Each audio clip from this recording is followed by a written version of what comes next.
Welcome back to the B-Movie Drive-In Exploitation Challenge, days 25 and 26. I got in 5 movies. So, what do we got here? I finished up Subspecies. This is a 5-film set from the Full Moon. I did Subspecies 4.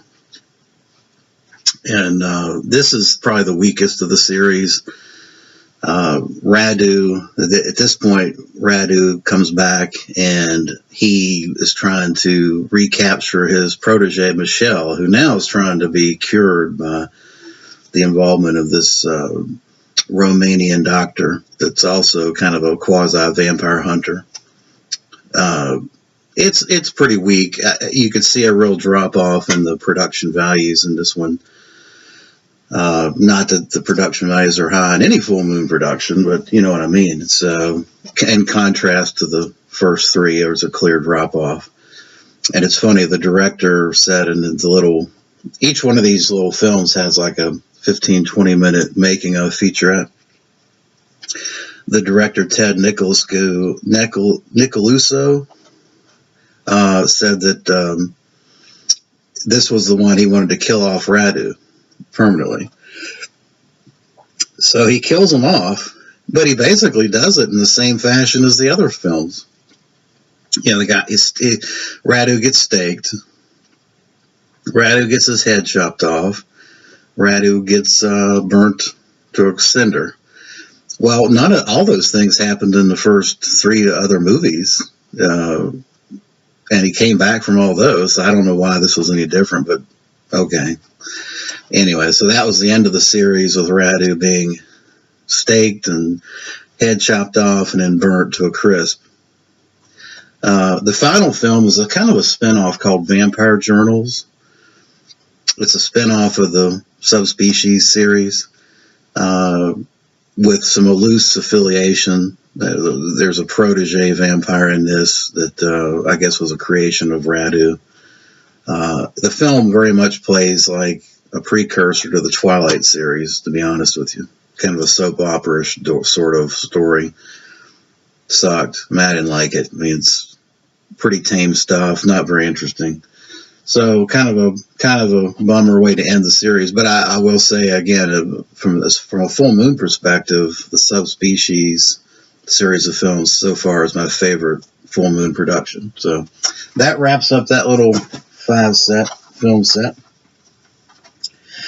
Then I got into some Jess Franco.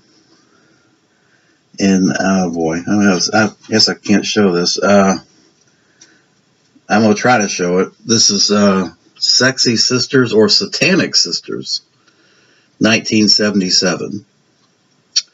And it's, I'm not going to talk about it at length at this point because I'm going to do the review for the Franco Fridays coming over tomorrow. So I'll just, if you want to find out about the film, just wait till tomorrow.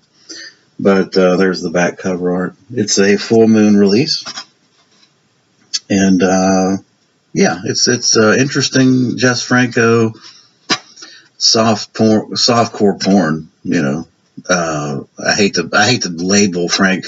It's very difficult to label a Franco movie, but if you got to label it, I guess it's a softcore porn, woman in chains kind of thing. But I'll talk about it more for Friday.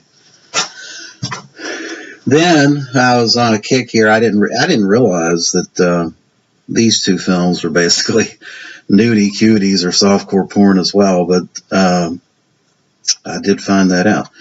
This is the Garage House release for The Satanist, which has a double feature, Sisters in Leather, both 1968, 1969 films starring Pam Barrington.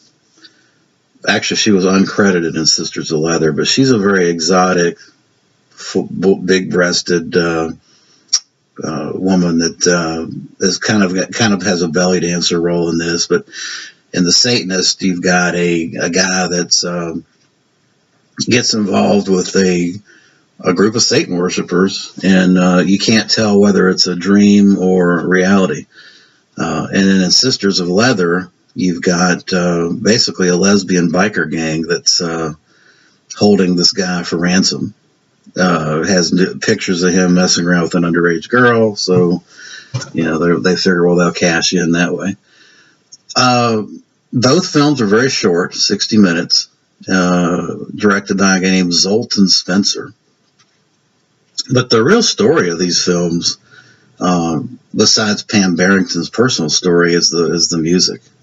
The music is really awesome. If you like Jimmy Forrest, 50s jazz, or the early blues type stuff, the music really is catchy, and it's a very low downbeat jazz blues score that I liked. I liked it a lot. And if you like big-breasted women, there's ample big-breasted women in both these films. So it's a breezy 60 minutes, both of these films. And these films signaled the end of really what is kind of the nudie cuties films from the black and white era of the 60s. Herschel Gordon Lewis and Dan Friedman put out a bunch of those things, and pretty much this was the end, because color had come in and hardcore had come in. So these are very, very tame in comparison to anything like that. There's no hardcore sex scenes or anything like it. It's just breast, breast and belly dancing.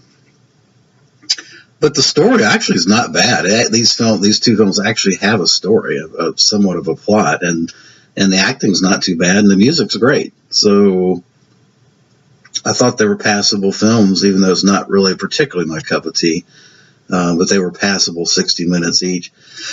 Now, the interesting thing about these films were lost films, lost for the last 40 years. And in the audio commentary on The Satanist, which is worth the price of admission, if you have any interest at all in this type of stuff, the audio commentary track on The Satanist is very interesting, because it goes into detail about Pat Barrington's life. She's the large-breasted brunette, kind of exotic-looking brunette that's a belly dancer in The Satanist, and then she plays the blonde that extorts the money from the guy in the Sisters of Leather. She's lived a life, man. She, besides, of course, being a full-time dancer, that was how she tried to make her living, because she really couldn't break into acting, into the normal, the mainstream acting. She ended up in movies like this and basically being a go-go dancer, shit like that. But she got involved with this guy named Reese, who ended up being a freaking serial killer. I mean, her story is very fascinating. She ended up getting involved with him, and then he gets arrested for all these murders. And she lived out her last part of her days in Florida, doing dancing at strip clubs until she was in her 50s. So, yeah, pretty sad story. And I think she ended up doing telemarketing.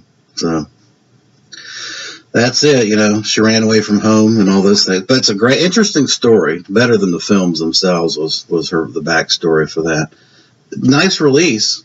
These films are well restored.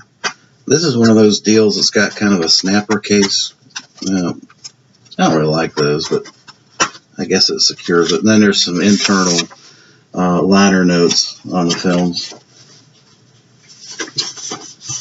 I thought The Satanist was kind of a low-budget 60s horror exploitation film, and I guess it is. I mean, but it plays more like a nudie cutie. Anyway, that's that. I would give both those 5 out of 10.